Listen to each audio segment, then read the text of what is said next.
Republican State Representative Jared Patterson of Frisco, thank you so much for joining us. We appreciate it.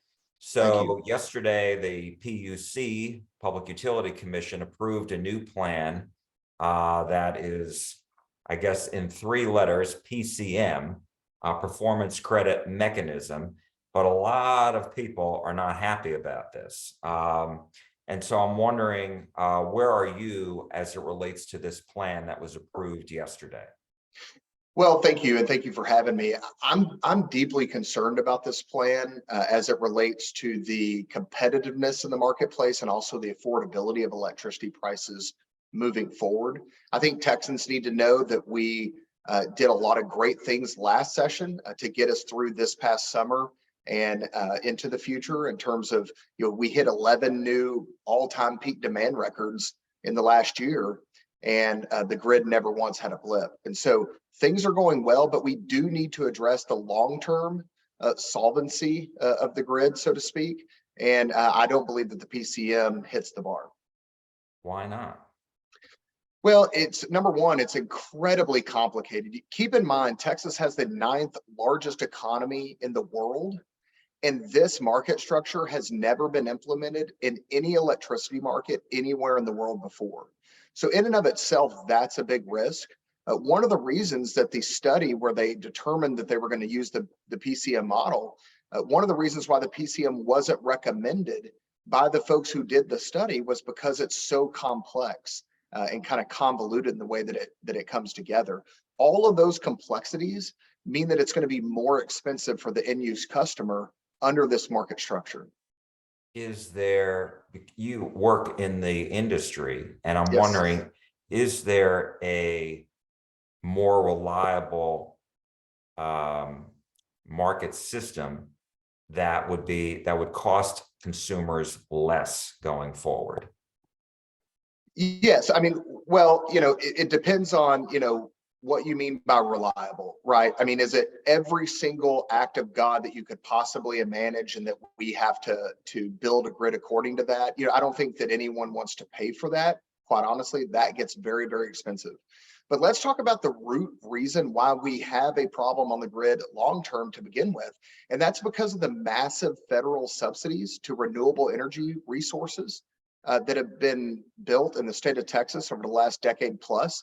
Predominantly wind power that has come in and pushed out more reliable generation resources. So we do have a problem with, thermal units like nuclear, coal, natural gas. Hardly any of that has been built in our state in the last 5 years. That is a problem. But the problem is because of the federal government's involvement in our system. So, there are some plans that I have that I'm going to introduce this session that deal with that. But it is a very technical, very complicated issue, but it's one that we have to deal with in an ever-changing environment with our federal government implementing their will in our electricity market. Doesn't the PCM incentivize new construction of natural gas-fired power plants? Well, I think that's a great question, and I think that's to be determined. I sat in on the committee hearing where the PUC and ERCOT came before the House State Affairs Committee, and they weren't talking about any new generation being built. They were talking about saving what they projected would be 11,000 megawatts of retirements in the grid. And so this plan really doesn't guarantee any new generation resources to be built. It does have a good goal in terms of trying to limit the retirements of our reliable resources. But, if we're not going to attack the real problem, which is the, outsized corner in the market that renewables have because of the massive federal subsidies, then, we're really just throwing good money after bad. But didn't one of the energy groups tell the PUC that they would, in fact, build new natural gas-fired power plants if this passes?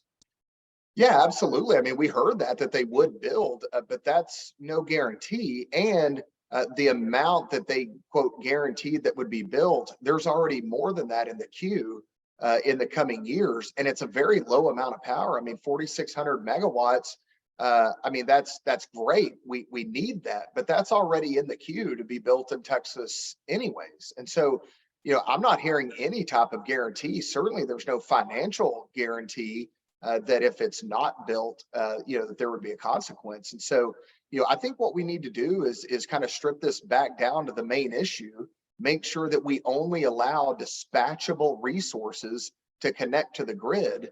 And if you can't be dispatchable, if you can't turn on when we need you to turn on, then you're not going to be allowed to connect to the grid. That's what we need to do, because that would eliminate the problem, which is this proliferation of intermittent resources, predominantly like wind power has in the state of Texas over the past decade plus. So in other words, we need more power, natural gas fired power plants, in your opinion, that when ERCOT says, hey, we need you to fire up right now.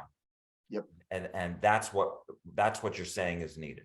Yeah, we need more nuclear power for baseload power. As our power demand grows, we need more baseload power. So something that's steady and cheap and great for the environment. Nuclear is the best option for that.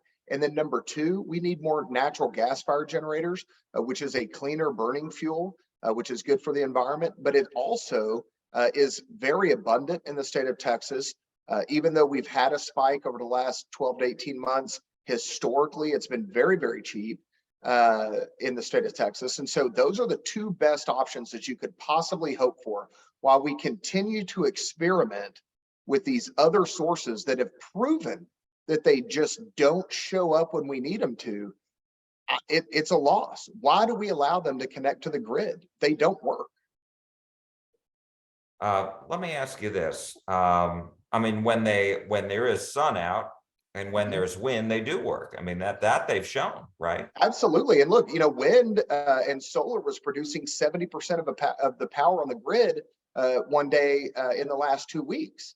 But it was a 55-degree January day when we didn't need a lot of power on the grid because it was very mild temperatures. No one performs better when we need it the least than wind and solar.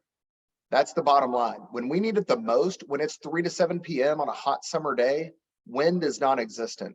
When it is cloudy and cold and -3 degrees with snow and ice everywhere, wind and solar is non-existent. We have to build our church for Easter Sunday, and we can't do that on unicorns and crossed fingers waiting for the wind and the solar to perform.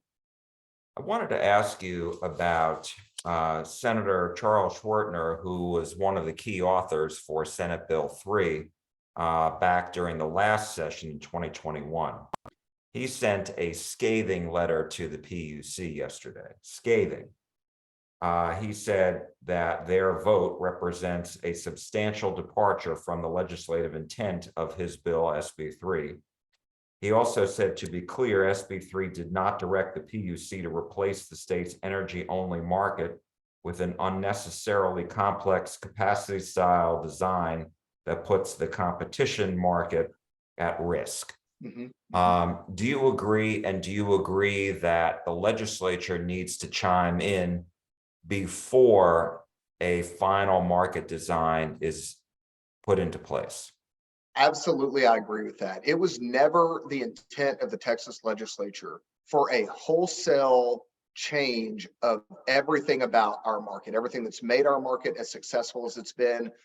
Historically, one of the lowest cost markets in the entire country. And I know that from personal experience, having clients all over the deregulated markets in the US. Texas has enjoyed one of the lowest price markets up until Winter Storm Uri, certainly. And, look, they did a lot. The PUC and ERCOT did a lot in phase 1 of the market redesign. That was great. It got us through 11 new all-time peak demand records. That was fantastic. It made sure that we would be able to operate the grid more conservatively and better prepare for inclement weather, especially extreme weather. All of those things were great. Phase 1 was phenomenal. It was a great success. But this phase 2 design, this was never contemplated in this legislation for a wholesale market change. And so, yes, I believe that this session, the Texas legislature needs to come together, and we've got to get a majority of the 181 members to determine either A, how to stop this PCM plan, and or which plan that we believe best will move our state forward, as Governor Abbott said, for the next 40 years, as we continue to be the beacon of freedom and hope for the United States of America. And my last question to you, speaking of the governor, he came out last week in a letter to the PUC, and he said that the PCM, again, the performance credit mechanism, best meets this call because it is based on a reliability standard, incentivizes new dispatchable generation, and maintains Texas's energy-only market. But it seems like a lot of people disagree with that. Yeah, look, I'm a big fan of Governor Abbott. I think he's been a great leader for our state, quite possibly the greatest governor that we've ever had. But he and I disagree on this. He's got a little bit more sway than I do on this item right now. But he and I just simply disagree, and I think that the good folks can come together when they disagree and maybe try to hammer out something different that maybe can get everyone on board with. And that's what I hope that we're able to do this session. State Representative Jared Patterson of Frisco, thank you so much for joining us. We really appreciate it. Thank you for having me. Thank you.